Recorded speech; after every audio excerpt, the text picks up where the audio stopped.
It's time for today's qualifying session to begin here in the United States. Welcome to the Circuit of the Americas. It always looked like the kind of track that asks an awful lot of the rear tyres, such as the frequency of low-speed exits.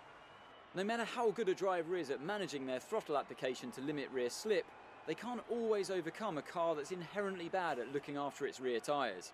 Here we have a lot of low-speed corner exits, which means a whole load of energy, heat and tyre wear. As we start out here and qualifying too, as the sun is absolutely blinding us here, as this is pretty much the signature of qualifying here at USA, as you go down the backstretch here, or anytime you're facing the sun in that direction, it will blind you. As we are coming up to turn 1 here, up the big hill, as we kind of missed the apex there a little bit there, as we couldn't get a very good run there. As we come to the end of the lap here, into the blinding sun, as we come across the line with DRS, as we will finish P4 and qualifying 2, as our teammate Raikkonen will miss qualifying 3 by 1 position, as we will move on to Q3 here, as we clado over the curb there, as we nicely clip the apex there to start our flying lap, as we got 30 seconds left in qualifying, as Verstappen once again is on pole, as the McLarens have been dominant this year, as we absolutely just cut and then go wide there at turn 1, but the McLarens have absolutely dominated the second half of this season here. But thank goodness for their slow start and their DNFs, as we come across the line, and we will only be P7, as the McLarens are on pole and first and second. There's it's Leclerc who's taken pole there instead of Verstappen, who's normally occupying that spot, as we will move on to the race. In 2012, America's on-again, off-again love affair with Formula One finally seemed to settle down with the completion of this wonderful racing facility here in Texas. Since then, we've been treated to some incredible races, including, of course, that classic wet-dry championship decider of 2015. We have 10 turns to the left and 10 to the right here at the fantastic Circuit of the Americas. Overtaking opportunities into turn 1 and 12 at this anti-clockwise 3.6 mile track. And we should see average lap speeds of around 126 miles per hour.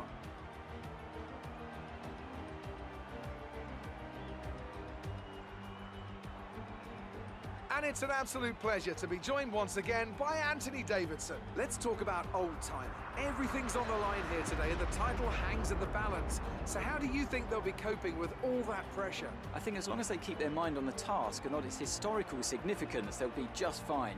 This is a race just like any other. You do the best you can and accept that sometimes things are going to happen outside of your control. If they can approach today with that attitude, the pressure shouldn't be a problem.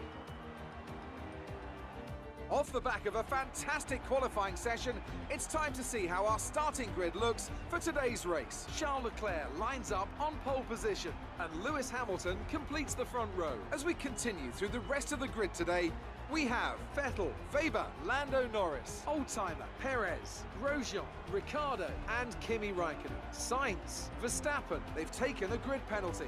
Valtteri Bottas and Butler, Hülkenberg, Kvyat, Kevin Magnussen, and Lance Stroll. Russell and Antonio Giovinazzi starts from the back of the grid. And with lights out just moments away, it's time to go down to the track.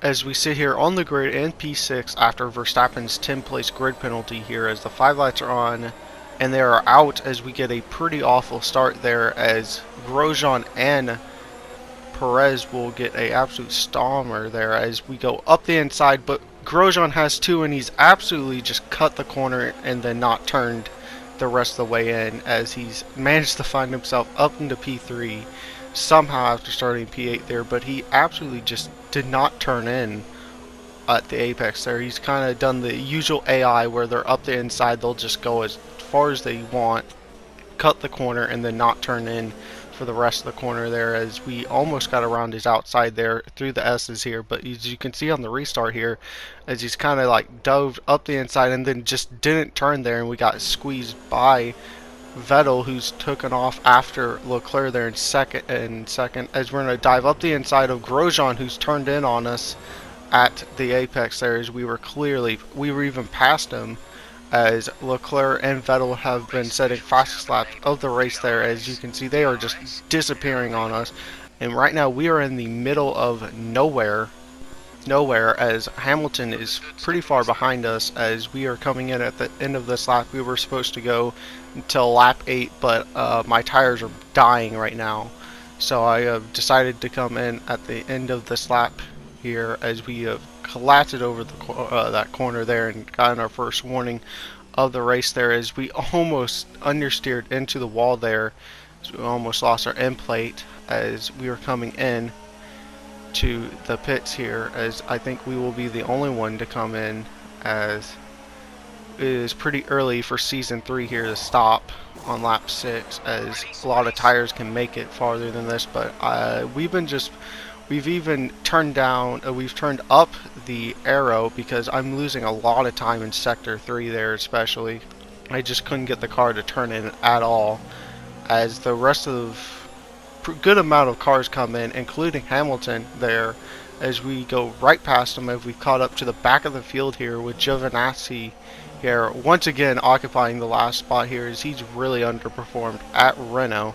As we go up the inside of Magnussen, as we kind of slightly locked up there, as we go around the outside of Stroll, as we kind of cut the corner there a little bit not to make contact, as our teammate Raikkonen and Butler are battling here for right now 7th spot, as Raikkonen has locked up, as I believe Raikkonen is down on power right now, as he's falling back through the field after starting 10th place there after qualifying 11th, but with Verstappen's penalty he started ahead of him. As we come into the 110 degree left-hander there at the end of the straight there, we managed to get it woed up and just not go wide, so everybody else will be coming into the pits who have not stopped yet, as our teammate Raikkonen is one of them. But as you can see there, they are way far out, as again we are just in the middle of nowhere, as we are so much quicker than Hamilton and so much slower than Vettel and Leclerc there, as Norris there has DNF'd from, I think that is 5th or 6th there, as he's just lost power going up the straight there, as the Haas and Verstappen, who's made his way up through the field somewhat, as we cut to the end of the race here, as Leclerc has gotten his first win of the season. It's shocking, but all the wins for McLaren this year have been by Verstappen there, as we will come home for our first podium at our home Grand Prix. Brilliant job, mate. That's a fantastic podium. Super driving, really strong pace. Very, very happy. It was a tough race at times, but they've held on to take a great victory for McLaren today. What do you think it was, Ant, that gave them the edge over the competition today? Well, I know it's a bit of a boring answer, but the truth is they simply had the best speed package on the day, and a driver who knows how to take advantage of that. It doesn't matter how much time you spend poring over the stats and planning strategies if you can't keep the pace, and our winner today showed they could do both.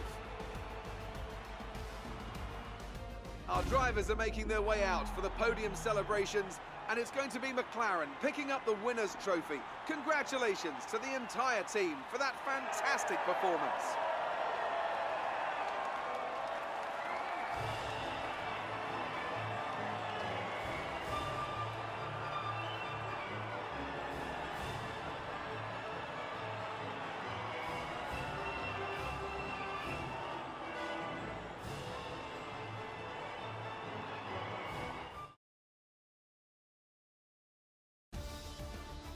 Let's have a look then at the drivers' standings.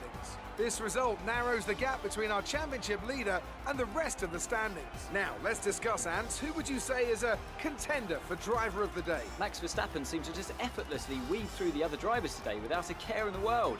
He was definitely my driver of choice. It's time to see how things are shaping up in the Constructors' Championship. McLaren continue to increase their gap at the top. After an event like that, who knows what the sport has in store for us next time? Be sure to join us again as we continue to bring you the latest excitement in Formula One.